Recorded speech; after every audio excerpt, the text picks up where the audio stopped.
Hello everyone, this is Michael from Modio. This is episode 4 of Qlik Luminary Life.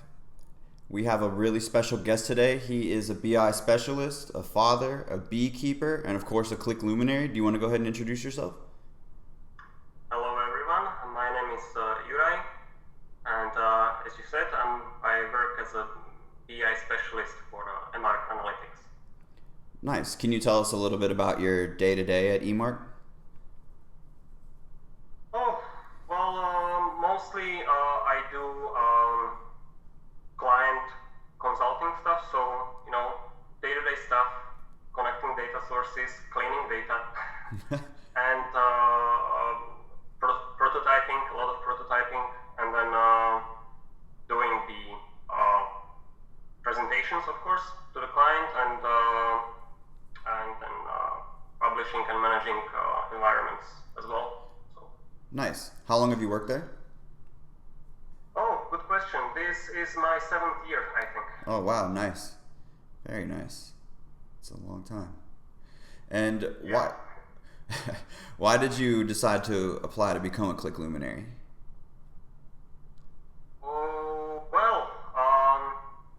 It sort of attracted me from the very beginning when the program started.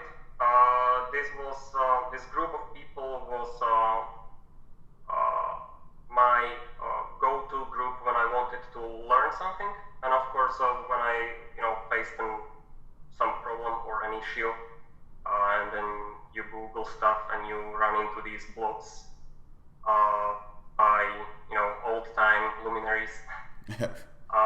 So it was sort of my dream, so to say. One day, I want to be as good as these people are. So that's probably one part of the motivation, and another was really to challenge myself to see if I can achieve this and if I can keep up, because the group is the people who are in the group are each year it's simply more bigger and more distinguished group of people. So there are not only those technical guys, but also really consultants and project managers or people who are on the client side, and it's very, very interesting and strong group of people. So really good source of knowledge. Right, agreed. You're in good company, man. And is this your first year to be a Qlik Luminary? This is my 2nd year. 2nd year? Awesome. Is there anything different from the first year versus the 2nd year? Or anything that you've learned? So far, not really. It's with the current situation, and this affects everyone, not only me, so it's not like the thing of the 2nd year. It's the content moved to online, so right. We don't organize events and stuff. That's something we need to adjust. Right, agreed. And what's your favorite thing about Qlik, or one of your favorite things about Qlik? There are two, I think. The first is that it's a one-stop shop. So you don't need data which is perfectly designed for your use case. You can change the data, you can wrangle, cleanse, combine with other data sources. So I don't need to go to other tools. That's one thing, and it's closely connected with the other thing, and that's the agility, the ability to move very, very rapidly. That's what I like. The clients like it as well, because you are able to come with at least some results, some sort of prototype very, very quickly. Right, yeah, I like that it's very agile. I agree with that as well. Is there an example of, some sort of challenge that Qlik has helped you overcome in recent times, or just something you can think of, like a major challenge that you've used it for? I don't think there's something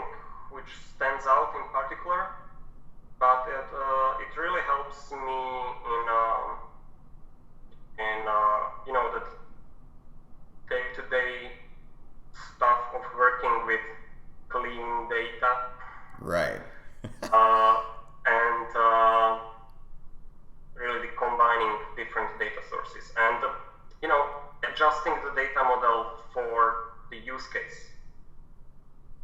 So you are very flexible and you can build a single data model which can be used in different ways, which I don't think is an option in other tools.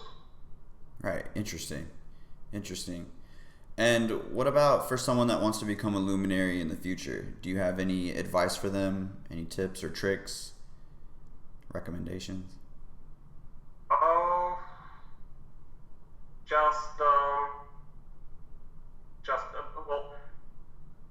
the main mission of a Qlik Luminary program is the luminaries are public advocates of Qlik, right? Mm-hmm. So you need to spread the word about Qlik, and it does not really need to be like saying you love Qlik all the time, because what I like about Qlik as a company is that they love to hear feedback. So even provide constructive feedback and make it either online or if you organize events, engage in events, speak, and it's not just many people think that you're not technical. I talked to a few people. Why didn't they apply to be a Qlik Luminary? And they told me, well, I'm not the technical. It's not only about technical. Of course, many of the people are technical, but not all. So it's not only about the technical part. It's also about data literacy part. It's also about enablement content, for example. So there are people who work at large companies and they work with end users, enable them, help them, educate them, or run a center of excellence. So really a project management thing. Just to be positive and spread the word. Interesting. That's an interesting response. I do see, they take a lot of constructive criticism and feedback, and I see that they're always listening and applying. So I think that's a really great thing about Qlik as well. Yeah, I like that. I mean, they do not apply everything we say. Of course, they can. Right. That probably wouldn't be possible, but they do listen. Which is great. Right. Is there a current project that you're working on right now using Qlik? Yes, there is.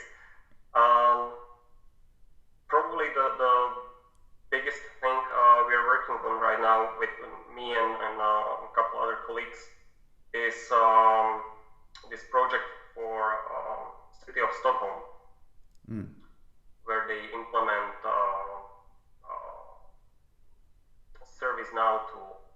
And what we do is we build different reports, not only on ServiceNow data, also based on other data, but we integrate this into the ServiceNow portal. So they have, again, this one-stop shop.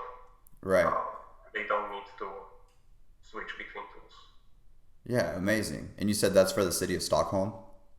Yes. How long has that been going on? Is that something you just started or you've been working on for a while? This is like the third year. Nice. We started maybe too early, but yeah, this is the third year. Nice. I guess better early than late though. So. Yes. Right. So when you're not working and being a luminary, what type of hobbies or activities do you enjoy? I know I see online that you're a beekeeper. Is that something that you do often or you're really interested in? Yes, and it's sort of symbolic that we record this today because today is the World Bee Day. Nice. So I'm sitting here. It's sort of neat o'clock in here. Yeah, I'm into beekeeping, just a hobby beekeeper. So I keep only a few hives at my backyard, and I like to watch them, and of course I like to collect honey and taste it. But there's a lot you can learn from it, so I like it. Right. I feel like it's probably very therapeutic also, and it's a far cry from what you're doing in your your normal daily work life also. So it's probably a different pace and just. Definitely, definitely. Do you have any other hobbies or activities that you like? Sports, music? I'm a father to 4-year-old, so there's a It's hobby. a tough one. Yeah, right. It tends to be full-time job sometimes. Right. Yeah, that is a full-time job in and of itself. That's like a driver, chef, teacher. It's Yes. all those jobs in one. Is there I know I had already asked you this, but is there a song that you have completely memorized or a song that you are listening to often? Anything that gets you kind of hyped up to go about your work day? Uh, Nothing really in particular. I know many kids songs Right. these days. And there's recently I just found again this there's a comic. Uh, there are two comics here very popular in Slovakia who also recorded an CD with songs, and those are just funny songs, sort of jazzy music, and these are what I came to listen again after some time. But they are in Slovak, so you wouldn't know. Probably. Nice. I know the kid songs definitely get stuck in your head though. Probably driving you crazy. Oh yeah. I got them on repeat. All right, one more quirky question. What would be your first question after waking up from being cryogenically frozen for 100 years? Oh wow. So that would probably be it's too cold here. Can someone pour me a drink? So that I can Try to warm up a little bit. Try to warm up. Well, for everyone that's out there watching, do you want to share your social media handles? Where can they find you? Where can they interact with you or follow you? I'm most active on Twitter, so you can find my name on Twitter and follow me. I'll gladly follow back. You can also find me on LinkedIn, and there is a website I used to run, and I hope to produce some new content soon. And it's called. You can find it at dataclues.com, and it's spelled DATAQLUES. Okay. Nice. So Very nice. again, a little wordplay with Qlik. I like it. Getting punny over there. And do you have any final words or a message that you kind of want to just leave the viewer with before we end this interview? Any last things that you want to say or include?